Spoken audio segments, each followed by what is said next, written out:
Imagine giving your whole heart to someone, only to watch them, on the night of their wedding, place a crown of flowers on another woman's head. That was the fate of Princess Ebony, betrayed by the very man who once swore before the spirits that he would love her forever. And that night, the spirits came for him. Before the betrayal, there was love.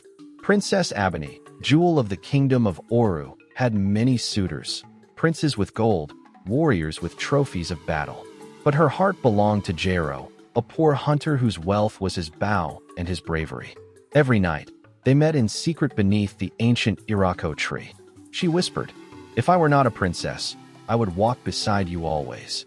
Even if the whole world turns against me, Ebony, I will never betray your love." But promises are only as strong as the hearts that keep them. One day, Jero saved a wounded gazelle. The animal shimmered, transforming into a spirit of the forest. The spirit said, "Hunter, for your kindness, we bless you with riches and honor. But remember this, true wealth lies not in gold, but in loyalty." When Jero returned, he was no longer the poor hunter. He wore fine robes. He was showered with songs and praise. Even chiefs invited him to their feasts. Slowly, the man who once hid under the moonlight with Ebony began to forget. Ebony came to him, her eyes full of love. "Jero, nothing has changed. Let us meet under the Irako tree, as we always have." But Jero turned away. Another woman, Sepha, beautiful and cunning, whispered into his ear, "Why cling to a secret love when you can marry in the light, with riches to match your name?" And so, in front of the kingdom, Jero declared, "I will marry Sepha. She is the one I choose." The people gasped. The princess stood frozen, her heart breaking. Through tears, she whispered, "Jero, you swore before me. You swore before the spirits you would never betray me." But he turned his face away.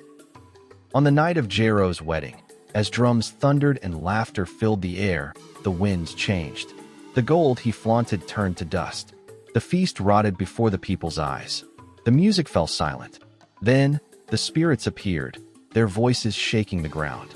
"Jero, we gave you wealth for kindness, but you betrayed loyalty for greed. All that you were given will now be taken away."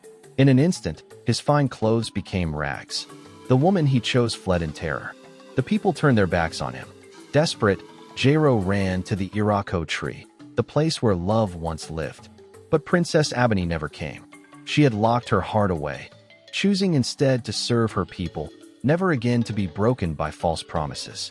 And so Jero, the hunter who once held the heart of a princess, lived his days in loneliness, haunted by the echo of his own betrayal. The elders say, gold can vanish, riches can fade, but betrayal leaves a scar that time cannot heal. Guard love with loyalty, for once lost, it may never return.